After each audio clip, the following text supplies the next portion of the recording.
Palakpakan po natin ang Diyos. Kasi po tayo po ay tuloy-tuloy na, tayo po ay manalangin.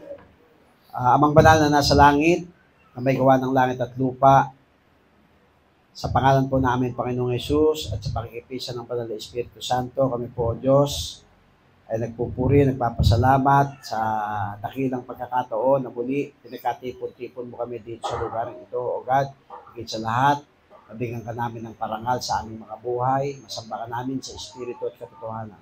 Lord, hayaan mo, O God, sa aming kalagitnaan ay patuloy ka naming maranasan kasama ng Santong Espiritu na yung ipinadala sa bawat isa sa amin, sa aming kalagitnaan, Panginoon.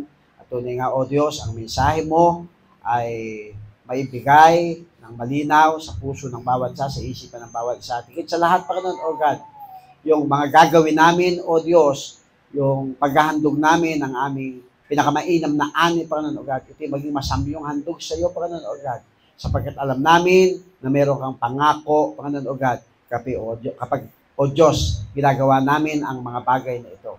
Salamat po, Panginoon, O God, patuloy mo ko itago sa iyong likuran at ikaw ang Diyos na mahayag sa aming kalagitnaan. Ito ang samang dalangin sa pangalan ng aming Panginoon Yesus. Ang lahat ay magsabi ng Amen, Amen. Sige po, makakaupo na po tayo.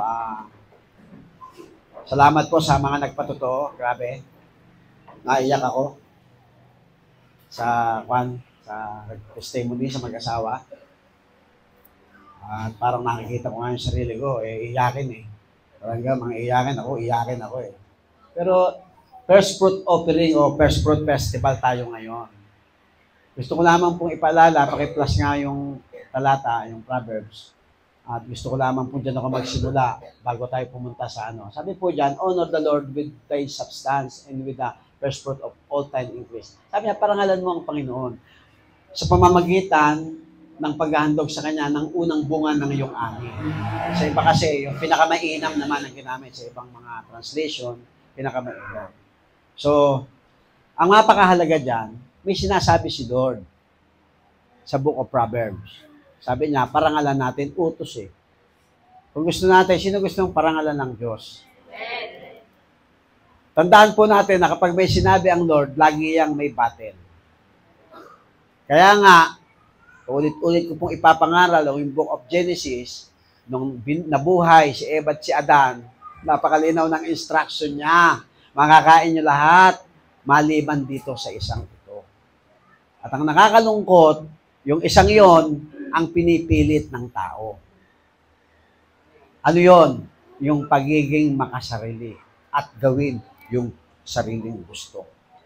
Kaya, nawalay ang tao. Pero salamat, meron tayong Jesus, ibigay ng buhay. Gusto naman niyang parangalan ng Ama kasi. Kaya niya ibinigay niyo ang kanyang buhay para maparangalan ang ating Ama na nasa langit. Amen po ba? Nasa Bible po yan. Amen po ba? Ginawa niya yung kanyang pagkamatay sa krus para parangalan niya sa langit, ang Amang nasa langit.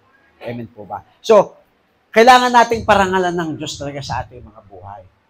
Kailangan din nating sumunod anumang bagay na dapat na ginagawa o ipinagagawa ng Diyos sa pamamagitan ng kalooban at katwiran ng Diyos na dapat na ating nilalakaran. Amen? Amen po ba? So ngayon po, napakahalaga po nitong first fruit. Narinig po natin yung nagpatotoo. Pagsunod po yan eh. At hindi po nababago ang inutos ng Lord. Mula po sa Book of Genesis hanggang sa panahon ni Jesus, may inutos siya. Ano naman yun? Napakasimple na lang. Kailangan yung manampalataya. Inutos din. Hindi po tayo pwedeng maligtas nang hindi po tayo mananampalataya. Kaya lamang po, yung pananampalataya na yun, yung pinananampalataya na natin na yun, meron pong kailangan makita sa buhay ng kanyang mga anak naman na dahil sa pananampalataya yun, kaya po nagbubunga ng pagsunod. Amen po ba? Amen po ba? Malinaw na po ba? Kasi bago po ako pumunta dito sa ating mensahe, gusto ko po malinaw, ito po'y bunga ng ating pananampalataya, yung pagsunod. Hello? Kung gusto natin magtagumpay, kailangan natin sumunod sa Diyos. Hindi natin kaya ng Diyos yan. Naniniwala ka ba? Nananampalataya ka ba na kayang gawin ng Diyos yan sa buhay mo? Hindi mo kayang pagtagumpayan. Sabi mo, Lord, hindi ko kayang pagtagumpayan to. Pero sabi ng Lord, kaya mo. Ang sabi ng Lord, magpakatatag ka. Naniniwala ka ba? Amen. Sabi ng Lord, pagyayamanin kita. Naniniwala ka ba? Makisain nga lang kami. Okay, wala. Amen. Minsan, ganun ang katwiran natin. Kaninong katwiran yun? Ang Diyos po ang nagsasalita sa atin. At kapag ang Diyos ang nagsalita, kapag ang Diyos ang nangako, gagawin at gagawin niya ang kanyang mga pangako. Ano ba yung part natin? Sumunod. Ipakita natin yung ating pananampalataya. At inutusan po tayo, first fruit po yan eh. Ibigay natin. Amen? Nag-topic na po tayo ng mga ganyan. Ngayon pong umaga, gusto natin ng breakthrough, yung pambihirang tagumpay, in terms of obedience. Gusto natin yon? Kasi pagka sinabing pambira, yung hindi mo ini-expect eh. Ang tao kasi may ini-expect yan. Pero yung ini-expect ng tao, limitado lang yan. Pero ang Diyos, pag sinabi niya yung pambihira, yung ikaw mismo magugulat ka, pambihira talaga si Lord, ano? Biro mo yung kanina, pambihira. Biro mo walang pampakasal, nakapagpakasal, ang ganda-ganda ng kasal. At natatandaan ko, yung sabi niya, Daddy, ikaw ang magkakasal sa amin. Eh, wala naman akong license. Wala pa akong license. Eh, di mangyayari to. Ako nga magkakasal. Di naman ako pipirma. Pwede naman. Pero alam niyo, grabe si Lord, ano? Sakto. Lumabas yung aking license. Amen? Amen po ba? Kaya yung mga hindi pa kasal dyan, at wala siya, sabi niyo wala kayong pera, may pera si Lord. Si Daddy naman, kahit na walang bayad, okay lang. Basta nagtatights kayo. Amen? Amen po ba? Para kay Lord yan. Amen po ba? Ngayon, ano po ba yun? Breakthrough in obedience. Bakit? Kasi sa obedience, sabi niya, always brings blessing. Amen po ba? Para yung ilan, narinig na po ito. Pero may dinagdagang Lord. Hello, sino dito yung pambihirang tagumpay ang gusto niya? Kasi marami tayong pagsuway eh. Amen? Kaya yung blessing, hindi talaga, hindi ba, bagsak-bagsak ni Lord. Ito na, ibabagsak ko na eh. Bigla ka nagkamali na naman. Bigla ka na naman sumuway. Amen? So, ang ating pong text ay mula po sa Luke chapter 11, verse 28. Sabi niya, Blessed rather are those who hear the word of God and obey it. Hindi lang yan pinakikinggan. Amen? Yan ay nilalakaran. Yan nga po sinasabi natin, sa pakikinig, nagmumula ang pananampalataya, at ito'y nagbubunga ng ano? Nagbubunga ng ano? Ng pagsunod sa Diyos. Amen? Package din na po yun. General po yun. Pananampalataya lang po talaga ang sagot para tayo makasunod. Amen? Dahil pagsasabihin natin, ito na lang pera ko, konti na lang pera ko, hindi mo naman kayang ibigay yan eh. Amen? Hinahamon ko po kayo. Sino rito ang kayang ibigay ang lahat ng laman ng wallet niya ngayon? Buti lang ikaw, wala akong dalang wallet. Kita nyo? Pero hindi ko po kayo hahamunin, ha? Tinatanong ko lang po kayo. Ang gusto ko lang pong makita natin, ang gusto lang makita ng Diyos natin, gaano ba natin kayang ibigay, gaano ba natin kayang i-honor si Lord sa ating mga buhay? Amen? Naalala niyo naman si Abraham, grabe, no? Sabi niya, pangako niya, pararamihin kita. Sabi, dami ng buhay. Tapos bigla yung kaisa-isang anak ni Abraham at ni Sarai, hinihingi pa para i-offer. Pero si Abraham ba, hindi ba ginawa? Di ba maagang-maaga pa, gumising, niyayaya doon, kung saan i-offer si Isaac. At ang matindi, anak, bitbitin mo nga yung kahoy. Pero, grabe. Pero nakita niyo yung pananampalataya ni Abraham. Kasi alam ng Lord. Alam ni Abraham na ang kanyang Diyos na pinaglilingkuran ay totoo, buhay, at walang imposible sa kanya. Ang kailangan lang niya, matuto tayong makinig at sumunod. Amen? Amen po ba? Walang pero-pero. Sabi mo sa katabi, walang pero-pero. Amen? Kung kami nagpero-pero, sabi ko, 5 piso lang laman ng wallet ko, bulsa ko. Tapos utusan ako, nak, punta ka doon sa Bulacan. Pag-pioneering ka doon. Sabi ko, Lord, alam mong, ala akong natitirang sweldo, pero naniniwala ako sa iyo na ipoprovide mo ang pamasahe namin o pamasahe ko papunta ng Bulacan. Nangyari ba? Amen, nangyari. Malago po ang iglesia sa Bulacan. Amen. Amen po ba? Bakit malago? Pinasa ko na nga eh. Amen po ba? Amen po ba? May sarili ng building, nagpa-extend pa. At ang sabi ni Pastor Bleno, naalala ko, sorry po, ikukwento ko po, nabanggit ko po ang pangalan ng ating overall spiritual director. Sabi niya, hindi lang dito kayo. May mas malaki na ibibigay ang Lord sa inyo. Amen. Kaya sabi ko, nak, maghanap ka na ng lupa dyan, ng papaglilipatan. Para mas maganda, makapagtayo din tayo ng school dyan. Bago sa Lord. Ito yung package nila eh. Pero talaga yung gagawin nila. Naniniwala po ba kayong gagawin ni Lord John? Sa simpleng pagsunod. Lord, hindi ako marunong. Mga time na ako inutusan doon. Pero nyo, hiwalay kagad kami. Buwan lang ng pagmiministry. Kano kahirap yun? Kaya nung 13 taon, hindi na ako pumayag. Sabi ko, magkasama na tayo. Magre-resign na ako dito para makasama kita. Susunod na ako sa iyo. Siyempre, si Lord kasama. Siyempre, amen? So, ganun po. Kung mahalaga sa iyo, si Lord, susunod ka. Ay, hindi lang yung kahalagahan ni Lord. Siyempre, lalo na kung mahal natin si Lord, gagawin natin yung mga bagay na ipinagagawa niya. Amen? So, mapalad daw po ang mga taong nakikinig at sumusunod sa salita ng Diyos. Sumagot nga, sumigaw nga po ng malakas na amen yung mga nakikinig. Amen! At sumusunod. Amen! Parang mas lumakas yung sumusunod. Kahit ako hindi makarinig, susunod ako. Yun ang napakahirap. Yung walang narinig, pero sumusunod. Kaya lang, ewan natin, baka kung kanino na sumusunod. So, ang sabi po ng Psalms 128, verse 1 and 2. Blessed are, sabi niya, mapalad kayong may takot sa Panginoon na mumuhay ayon sa kanyang pamamaraan. Sabi niya, blessed are who fear the Lord, who walk in obedience to Him. Amen? Lumalakad tayo sa pagsunod. Hindi yan. Huwag natin ikakatuwiran yung sometimes mabait ako, sometimes masungit ako, sometimes hindi po.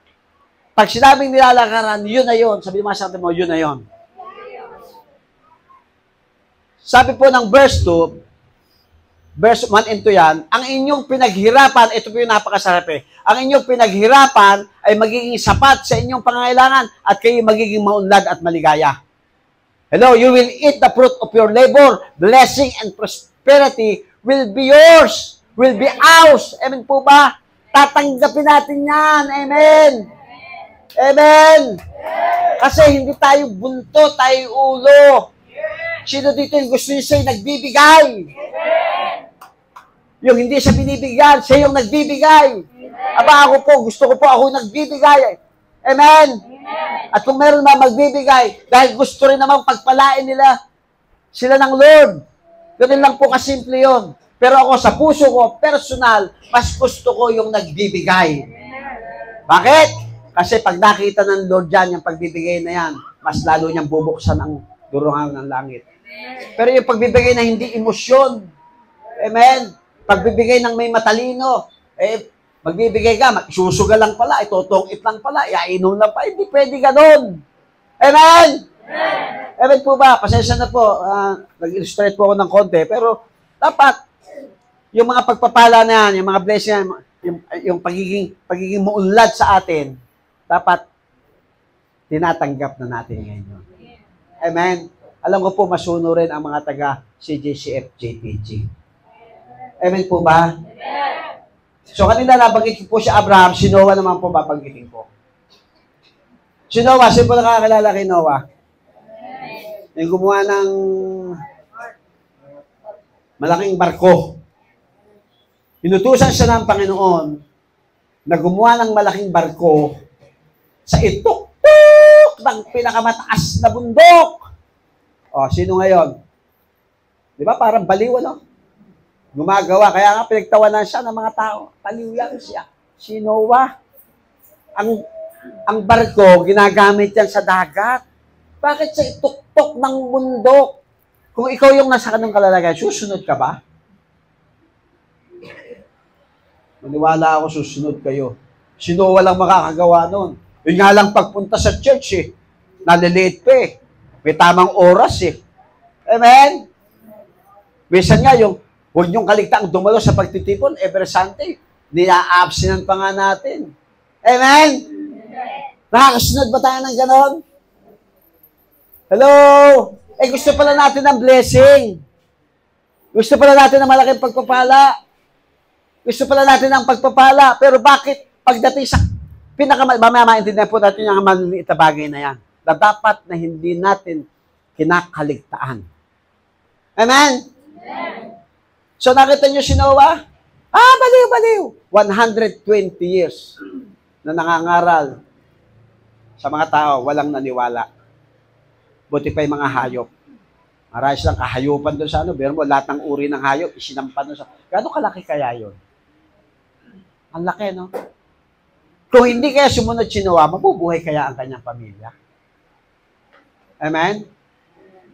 Kung wala kayang pagsunod ng mga tao sa simula po ng Kristyanismo, pasimula pa ng panahon ni Kristo, na mga ngaral, walang takot kahit binibigti, kahit pinapako sa krus, kahit pinupugutan ng ulo, sa tingin nyo makakarating ang gospel sa atin sa panahon natin ngayon.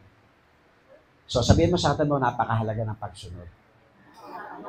At sa pagsunod natin, may pagpapala. At sa ating magsuway, sabihin mo sa atin, may pagpapalo. Kaya pag pinapalo ka, alam mo na. Lord, sana ko. At tanong ka agad, Lord, saan parte ako hindi nakasunod sa'yo? Kasi minsan hindi naman natin sinasadya eh. Amen? Hindi natin sinasadya. Minsan hindi natin nababantay yung sarili natin. Hello? Kaya tanong mo agad, Lord, bakit parang pinapalo mo ako ngayon? Ito, lagi ako nag-joke eh. Lord, bakit tapat naman ako naglilingkod sa'yo? Bakit pinagkukulang mo pa rin kami? Umarap ka sa salamin, tingnan mo. Wala nang korte yung katawan mo eh. Baka naman pinagpapasting ka na ng Lord. Amen? Amen po ba? Amen. O baka naman nagiging maramo tayo sa ating mga mahal sa buhay, sa ating mga kapatiran. Sobra-sobra, hindi ka man lang makapag-share. Kaya, minsan, sige anak, pagkukulangin kita para maalala mo ko. Minsan ganun. At alam naman natin ang nangyari kay Noah.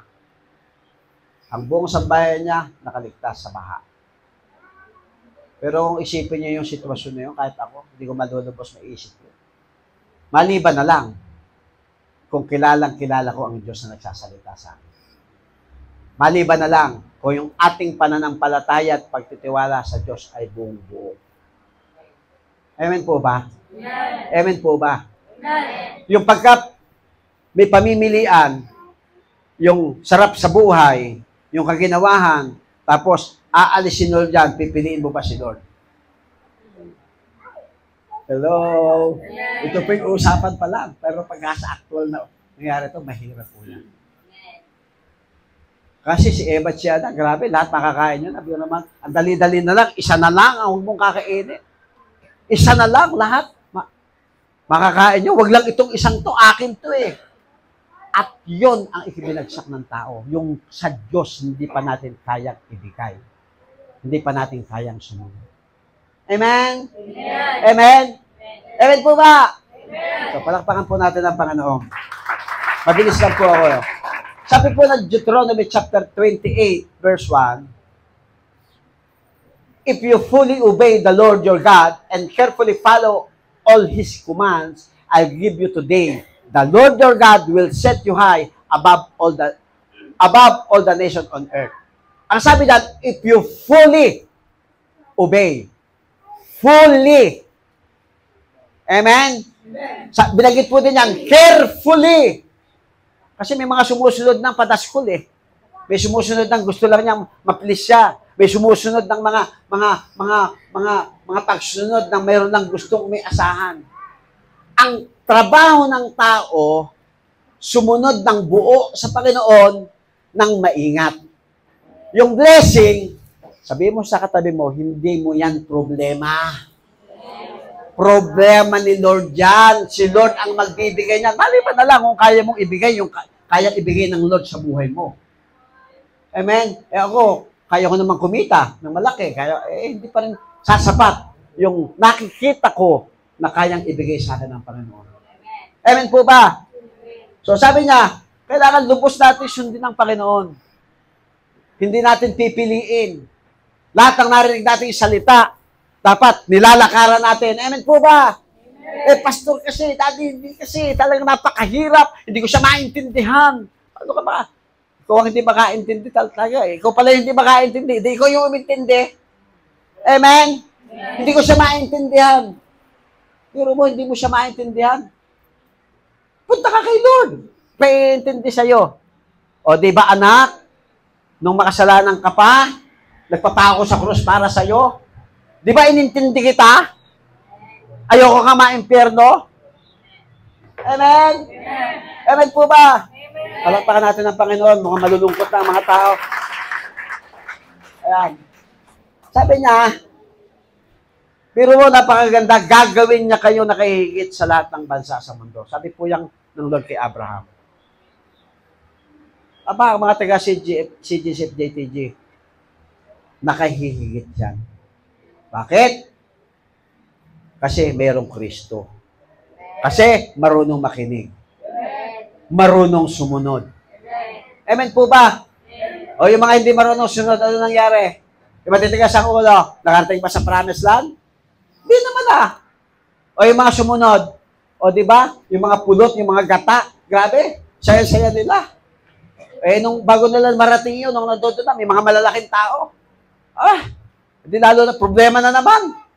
Nakalimutan na pangako ni Lord yun, idadaling ko kayo sa promised land. Ganyan tayo kapag mayroong mga pagsubok, may mga nangyayari sa ating mga buhay, may mga pag-aalinlangan tayo. Yun ang gustong alisin ng Lord sa buhay natin ngayon. Sabi mo sa katabi mo, huwag kang mag-aalinlangan. Yan ang nakakapigil sa mga pagpapala sa kayang gawin ng Diyos sa buhay natin. Amen? Sabi mo, gagawin kitang may nakahigit. Amen po ba? Hahaba lang tayo pag nag-testimony pa po ako sa inyo. Konti. Sa kampo, nilalait-lait lang ako na mga kasamahan ko. Biro man, kahit uniforme, hindi ako makabili nun. Laging kupas yung aking uniforme, nag-iisa pa. Tapos, ang sweldo, ang laki-laki. Wala pa si Lord sa buhay ko noon. Nung nakilala ko si Lord, ano nangyari? Aba, yung dating gusgusin, nilalait-lait. Napaparangalan ng Diyos. Amen. And we will come to them and make our home with them. Nakita nyo? Sino man ang nagmamahal sa akin ay susunod sa aking salita. Pakitaas nga po ng kamay. Gusto ko lang po makita yung kamay ng mga taga-CGCF JTG. Kung sino nagmamahal dito kay Lord. Kita nyo, lahat nagmamahal. Nagtaas kayo ng kamay, sige, sumunod po kayo, nagtaas po kayo ng kamay. Hanggang saan po yan ang pagsunod natin? Yun po yun eh, yun po yung mensahe ng Panginoon. Kasi, paghihiwa-hiwalay po natin dito, pag kayo po nasa inyo ng mga tahanan, nasa trabaho, nasa eskwelahan, nasa iba po kayo, nasa mundo po kayo, dito pa lang makikita natin hanggang saan po tayo kaya nating sumunod sa Diyos. Hello? Yan po yung mensahe ng Panginoon, hanggang saan tayo makasusunod sa Panginoon. Ano man yung kalalagayan natin sa buhay, ano man yung sitwasyon natin, hanggang saan tayo makakasunod. Si Mami, wala nagawa ito nung sumunod na ako yung inirigalo sa kanya ng Diyos Well, ako rin naman, wala din ako nagawa. Siya ibinigay Kapon, nandito po yung aking hipag. Nursing pala ang gusto nito. Abay, kung nag-nursing siya, hindi niya ako mapapangasawa. Dahil lahat ng mga naging ex ko na taga-medical, hindi ko nakatuluyan. May medtech, na nag-medicine, may nursing. Ganito lang. Teacher pala. Bukod sa teacher na sa school, teacher pa ng salita ng Diyos. Amen? Amen po ba? Grabe si Lord, Sumuway siya. Unbeliever ako. Believer siya. Sumama sa akin. Dumanas siya talaga ng grabe. Pero, naniwala siya sa pangako ng Diyos. Isang araw babaguhin ng Diyos itong asawa kong ito dahil hindi na ako makaka-atras. Dahil ang pinagsama ng Diyos, hindi pwedeng paghiwalay ng tao. Kaya Lord, babaguhin mo siya. Kung hindi siya magbabago, ako ang magbabago. Ako na lang po yun, ako na akin lang po yun. Amen. Sa pagsuway, nakita niyo po, buti na lang, mabait si Lord. Sabi mo sa atin, buti na lang, mabait si Lord. Kaya yung mga kabataan dyan, pag may sinasabi ang mga leaders nyo, mga pastor nyo, makinig po kayo. Sumunod po kayo. Kasi sabi ng mga matatanda, pabalik na ako, papunta pa lang kayo. Amen? Sabi naman ng Bible, kailangan. Yung sinasabi ng Bible, kailangan kapananampalataya. Naalala ko tuloy yung sa post ng isang pastor, yung tupa, may katabing kambing. Ang bira, nag-boyfriend ng kambing. Sino rito gusto? Tupa ka, nag-boyfriend ka ng kambing. Oh. So, yung sakit ng ulo, anong karakter ng kambing? Napakatigas ng ulo niya. Hinahatak mo na, dadali mo na sa kainan. Ayaw pa. Ayaw sumunod. Marami po ako nakasama gano'n, matitigas ang ulo. Amen? Eh, sabi ko, walang pinakamatigas ang ulo kundi pastor. Kasi grabe ang pagmamahal ng pastor sa mga tupa. O, nagmamahal ba tayo kay Lord? Sundin natin yung kanyang mga sila. Napakasarap pangako, mamahalin siya ng aking ama at mananahan kami sa kanya. Pero mo, grabe, ano? Pag sinusunod natin, mananahan si Lord sa ating buhay. Hindi lamang si Jesus Christ, kasama yung ama. Pag sinabing ama, siya yung provider. Amen? Siya yung creator. Siya ang source of everything. Amen? Jesus, grabe. Holy Spirit, grabe. Aalalayan ka, bibigyan ka ng karunungan para hindi ka maligwak, hindi ka mahiwalay sa katwiran ng Diyos. Amen? Malinaw po ba? Sabi ng Matthew 7:24, kaya ang sino mga nakikinig at sumunod sa aking mga salita, sa aking mga sinasabi, ay katulad ng isang matalinong lalaki na nagtayo ng kanyang bahay sa pundasyong bato. Sino rito yung sumusunod? Sino rito yung nakikinig? Ngayon, sino dito yung matatalino? Na sigurado siya, lalo na sa mga kabataan, maraming kabataan, na ito na nga yung regalo ng Diyos sa akin. O, ang katwiran natin, ang pogi-pogi niya. Mukha naman siyang mabait. Amen? Abay, tingnan natin kung nagiging matalino po tayo. Hello? Kung nagiging matalino ba tayo pag uma-absent tayo sa mga Bible study, sa mga gathering ng Panginoon, gawain ng Lord? Hello, nagiging matalino ba tayo dyan? Na pumunta sa tahanan ng Diyos para patatagin tayo yung ating pananampalataya? Hello? Tapos pag may problema ka, lalayo ka pa sa mga malingkod ng Panginoon. Nahihiya ka. Amen? Hindi mo na ako dadalo kasi grabe ang nangyari sa buhay ko. Grabe ang nagawa kong pagkukulang sa Panginoon. Lumayo pa! Hello? Nagiging matalino ba tayo doon? Dapat maging matalino tayo. At number 1, sino ba yung batong iyan? Pundasyong bato. Sabi po ng 1 Corinthians 3:11, sapagkat wala nang ibang pundasyong maaaring ilagay maliban sa inilagay na. Sino yon? Jesus Christ. Walang iba kundi si Jesus Christ. Siya yung bato. Kami po ng pamilya ko, kaming mag-asawa, wala po kaming pundasyon kundi si Kristo. Hello? Kami po hindi mga super, tawag doon, yung hindi kami mga tao din kaming katulad nyo. Nasasaktan, napapagod, nahihirapan, nagkakasakit. Pero ang tanging sandigan lang natin, si Jesus. Amen? Amen po ba? Si Jesus lang po yung pundasyong bato na pwede nating panghawakan. At doon sa mga tao na inilagay niya na nagmamahal sa mga minamahal ng Diyos.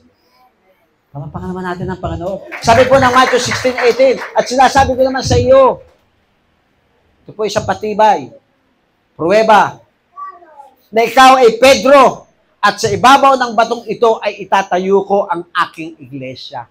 Sino yan? Sabi niya kay Pedro, sa batong ito itatayo ko ang aking iglesia. Di ba? Sabihin mo sa katabi, di ba ikaw templo ka ng Diyos?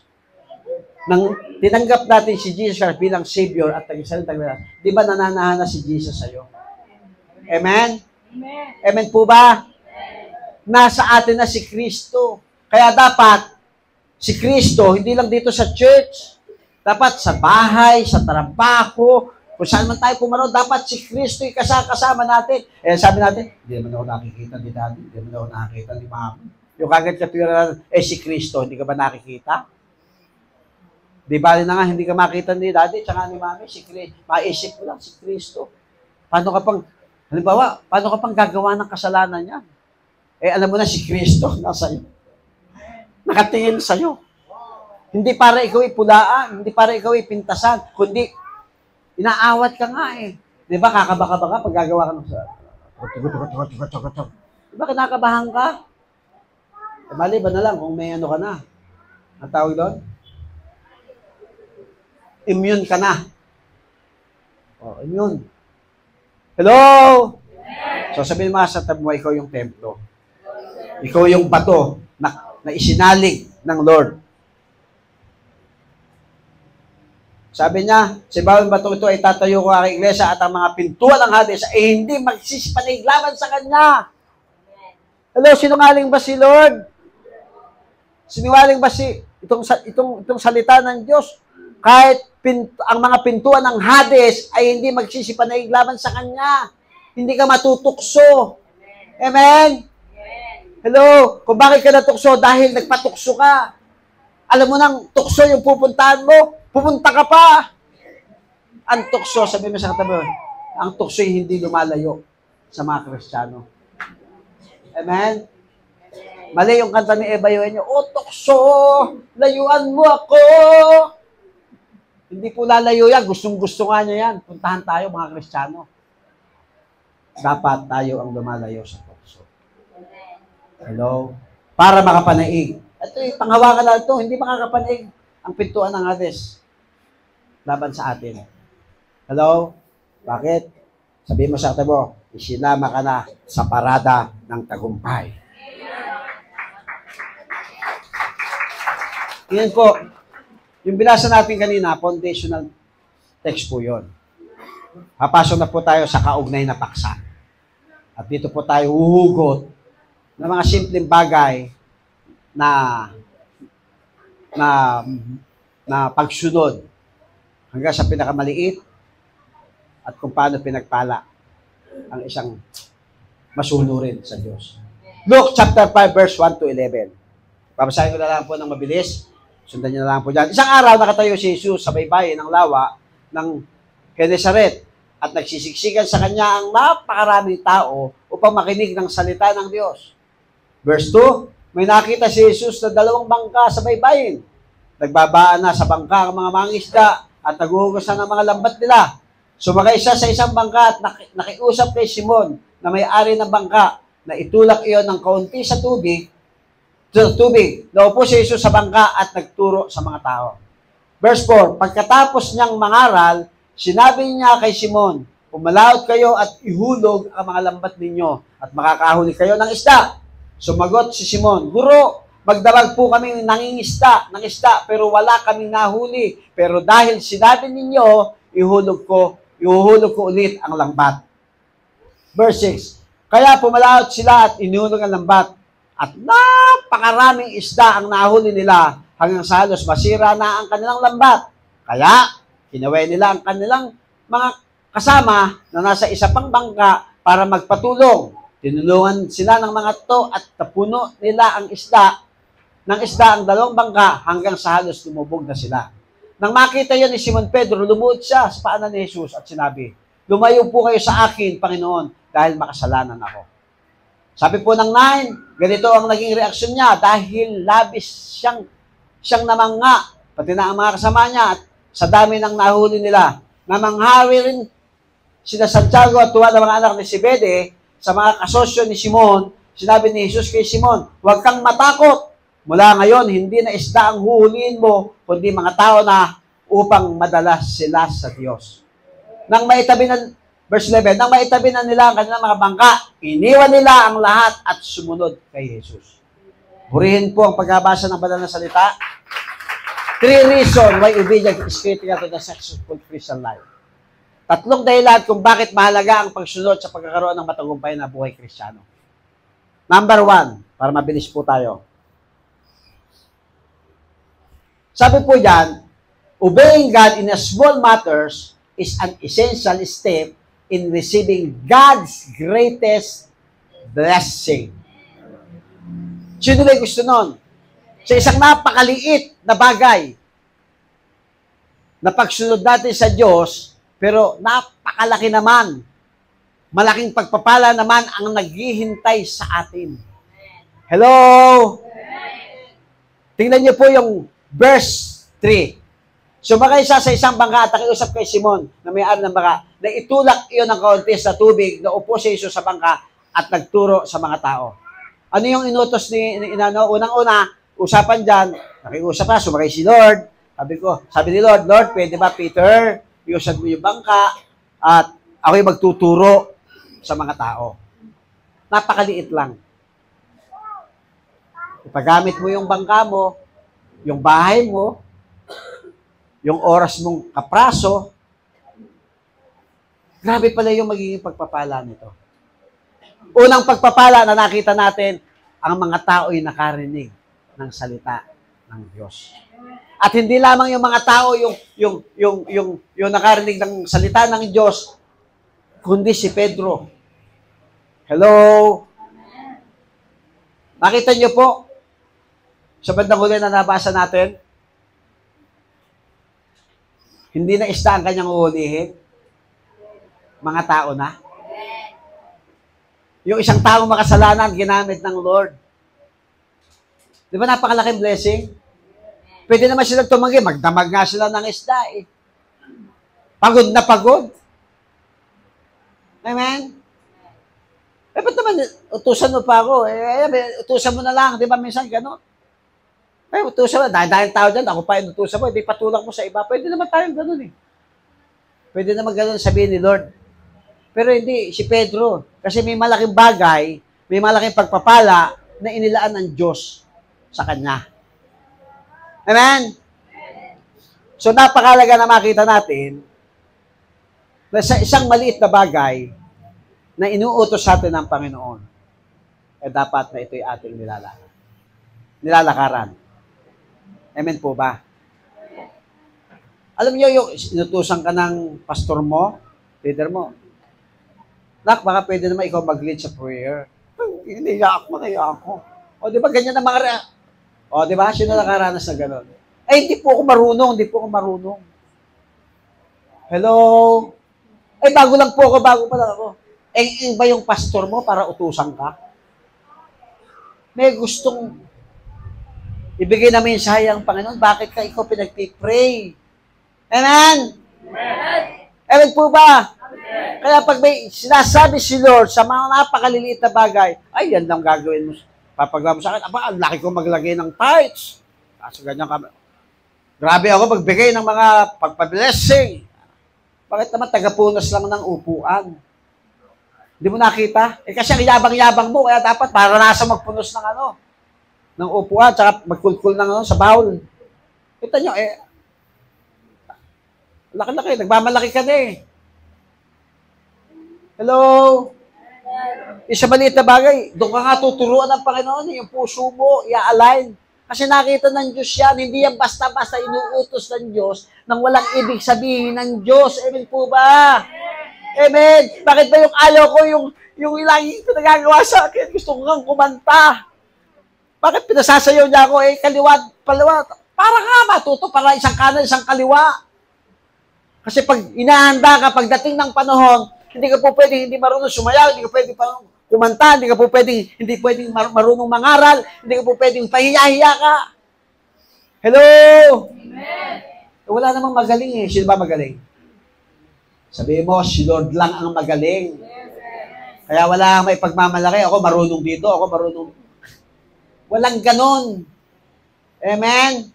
Kung ginagamit ka ng Panginoon dahil yan sa biyaya ng Panginoon. Hello? Kaya sabi mo, sumunod ka. Professional ako. Tinadala ka doon sa squatter area. Susunod ka ba? Di ba, mga professional, dapat sa mga magagandang subdivision, sa mga... Hello? Tapos yun naman, dinutan mo sa magagandang subdivision dahil ikaw ay medyo mahina din ang loob mo. Nilalait-liitin ka rin ng mga tao doon. Binabasag po tayo ng Panginoon. Ang titingnan po natin, inutusan ka ng Panginoon eh. Amen? Ang tanong, susunod ka ba? Mahal mo ba si Lord? Yan ang tanong. Hello? O sino po dito handang sumunod? Mamaya, mag-press fruit tayo, festival. Pinakamainam daw. Pag may 1,000 ka, 500, 200, 100, 50, 20, 10. Alin ang pinakamainam? Kaya mo ibigay? Hindi ko po inuutos ha. Tinatanong ko po kayo. Para maintindihan nyo yung meaning ng pinakamainam. Kasi ang Diyos, pinakamainam din ang hinandog niya, si Jesus Christ. Hello? Di ba 1,000 kaya natin kitain? Salamat sa dalawa nag-amen. Binibigyan ko lang po kayo ng idea sa pinakamainam. Pero babalik din po ako doon sa ano ba yung pinakamainam sa puso mo. Na hindi mo iniisip na ako'y may gagastusan pa nitong mga ito, kaya ito lang muna yung pinakamainam. Alam ganon. Ang kailangan po makita natin yung pinakamainam. Hello? Gusto natin ng blessing. O, diba?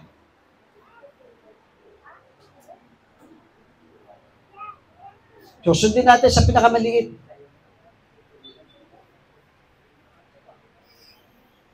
So, nakita niyo si Peter, sumunod kagad. Tinulak niya. At nakarinig ng salita ng Diyos. Pangalawa po, na dahilan,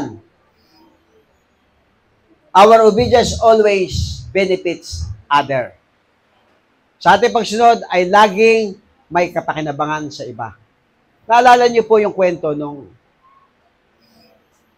sabi ng Panginoon, parang may pinagaling siya. Sorry po, hindi ko po maalala yung talata. Sabi niya, yung naniwala yung kawal yun, ano yung kawal? Naniwala siya sa Panginoon, tapos sabi niya, ililigtas ko. Dahil sa iyong pananampalataya, ang iyong sambahayan ay maliligtas. Naalala niyo po yung talata na yun, pakihanap? Sabi niya, dahil sa isang nanampalataya sa Diyos, ang sabi ng Panginoon, ang buong sambahayan mo ay maliligtas. Naniniwala po ba kayo doon? Amen. Pakihanap para may plus. Sige, kahit magtutuloy-tuloy ako, i-plus nyo lang para makita. So, ano ba yung mga benefits o yung mga reward na malinaw sa ating mga pagsunod? Number 1, sabi po ng Book of Genesis, you will be blessed wherever you go. Sabi mo sa mo, you will be blessed wherever you go. Saan ka mga pumunta, saan ka man tumungo, i-bless ka ng Panginoon. Kasi kasama natin ang Diyos. Pangalawa, your children will be blessed. Mula sa magulang, pati mga anak, dadaloy dyan ang mga pagpapala. Kaya nga po, ako'y natatawa. Ilang minuto na lang ako. Na-distract ako eh. Okay, sorry po. Na-late po ako ng simula. Nawala tuloy ako. Your children will be blessed. Nakita nyo, dahil sa mga magulang na sumunod sa Diyos, pati kanilang mga anak, pinagpala. May mga magulang, ito po, sorry po sa mga magulang, kung tamaan man kayo, buti nga sa inyo. At kung kayo hindi tinatamaan, buti rin sa inyo. Amen? Ang sabi ng Bible, ang magulang ang magpapamana sa anak. Makinig po kayo mga anak. Hindi ko po kayo tinuturuan, itulak para kayo magrebelde sa inyong magulang. Mamaya, babawi tayo. Ang tungkulin ng magulang ay pamanahan ang kanilang mga anak. Anong unang-unang dapat na ipinamamana? Yung Kristo na tinanggap nila. Hello! At hindi lang yung pamana na yon, siyempre yung mga kayamanan na tinamasa natin dahil sa pagsunod natin. Eh may mga ibang magulang parang, ay, pinag-aral kita. Kaya kailangan, balik mo sa akin ang pinagpa-aral mo. Tumulong ka. Alam niyo po, hindi po yun, sa akin po at sinasabi ng Biblia, hindi po yun ang katwiran natin mga magulang. Baguhin na po natin yung matandang uso nung araw. Kasi uso nung araw yan eh. Kailangan mag-aral ka mabuti na para makapatid. Tungkulin na magulang ang magpa-aral. Ngayon, dapat ba na mawala dapat ba na hindi naman tulungan ng mga anak ang kanilang mga magulang? Dapat ang nagtutulak dyan, dahil nagtanim ang magulang natin ng pagmamahal, dapat pagmamahal din kung bakit natin ginagawa. Nagkaroon tayo ng utang na loob sa ating mga magulang dahil mahal natin sila. Amen po ba? Ako po, sorry po, hindi obligasyon ng ating mga anak ng mga magulang ay kanilang yung buhayin. Sorry po Kasi mga born again tayo, Kristiyano na tayo.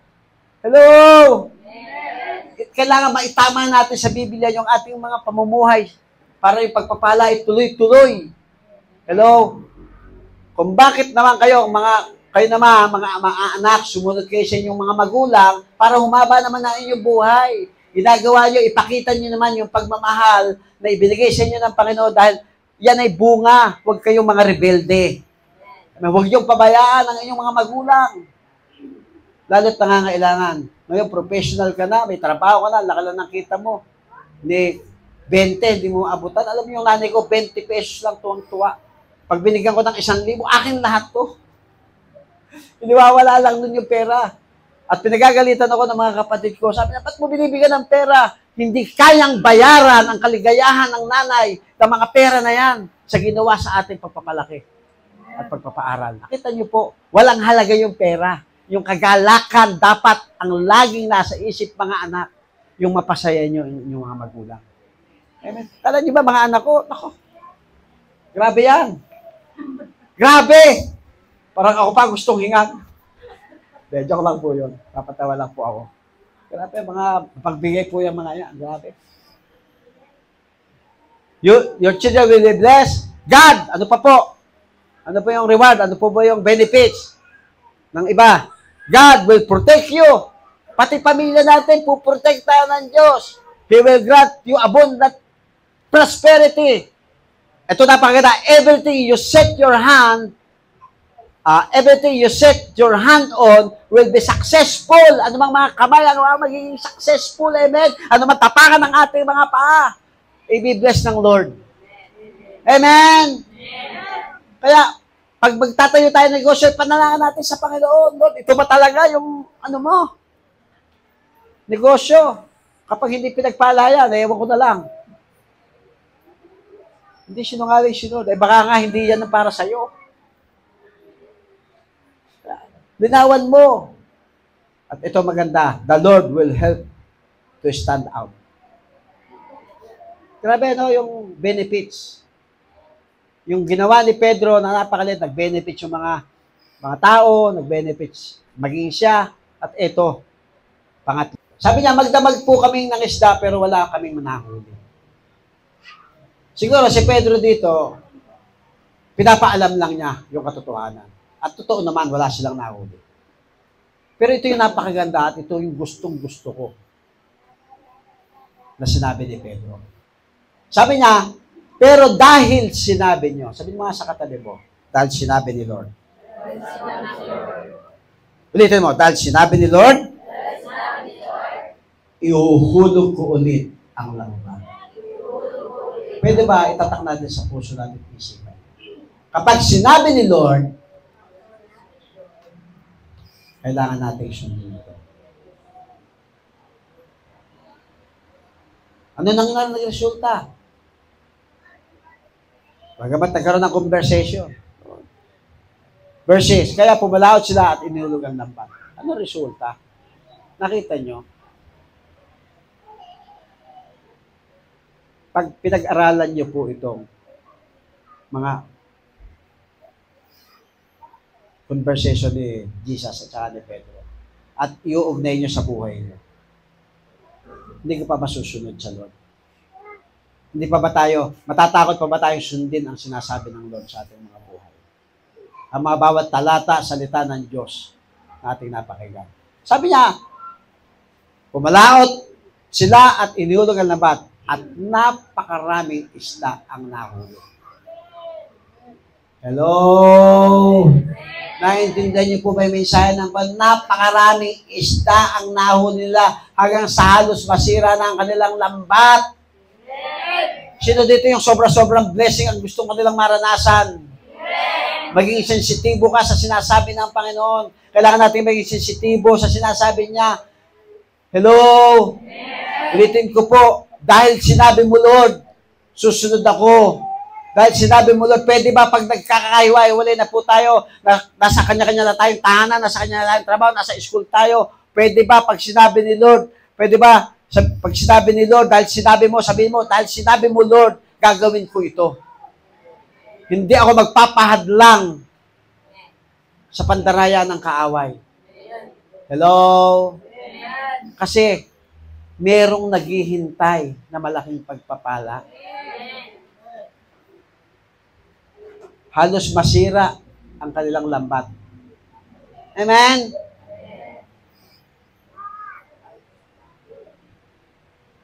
So, ngayon po mga kapatid, nakita natin, mula sa napakaliit na utos ng Diyos, nagkaroon ng greatest blessing. At nakita naman natin, pinakita rin sa atin na kung ano yung nakikita natin, yun talaga magiging iisipan natin at sasabihin natin. Hindi natin nakikita yung pwedeng gawin ng Diyos sa atin. Hello?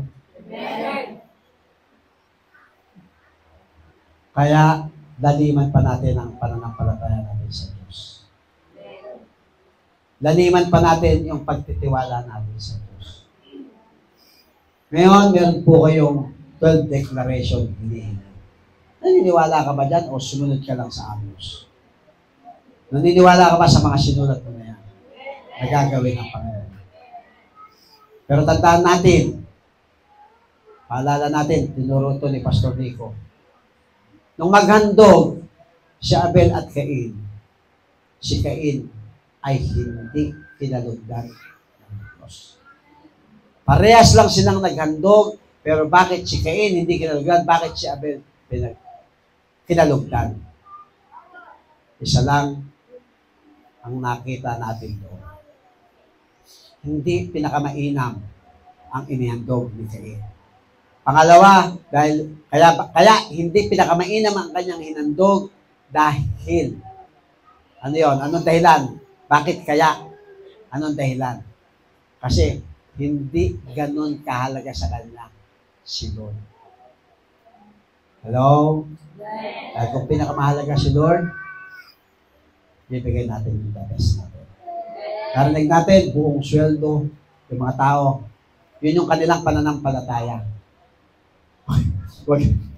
Ulitin ko, kung gagayahin niyo po yun, at natatakot kayo at wala naman kayong pag-aalinlangan, huwag nyo nang gagawin. Amen? Pero kung yun ang inyong pananampalataya, na gagawin ng Lord, pag ginawa natin yun, gagawin ni Lord yung mga bagay na isinulat ko dito sa declaration, gawin po natin. Pero kung hindi, ako na po magsasabi, huwag niyo pong sasayangin. Kasi ang naging bunga kay Cain, at dito po ako magtatapos, sumimangot siya, nalungkot siya, at ang sabi ng Lord, paalala, sabi niya, Cain, bantayan mo ang iyong puso dahil may mas higit ka pang gagawin na hindi nakalulugod para sa akin. Anong ginawa niya? Anong ginawa?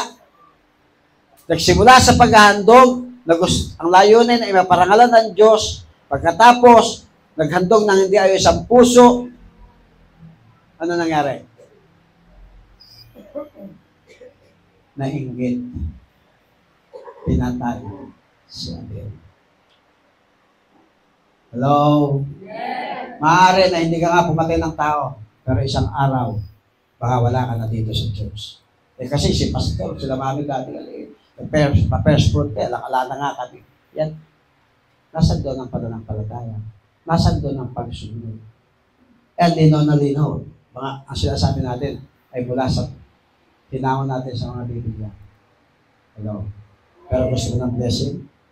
Gusto mo magkaroon ng breakthrough in obedience? At ang obedience na yan, ang pagsunod natin ay magkaroon ng grabing pagpapala sa atin. Kasi obedience is always, bring always, ano nga? Obedience always brings blessing. Sorry. Amen? Amen po ba? At dahil sa pagsunod na yan, pinakikita natin yung ating malalim na pananampalataya at pagtitiwala sa Panginoon. Sige po tayo pong lahat ay tumayo.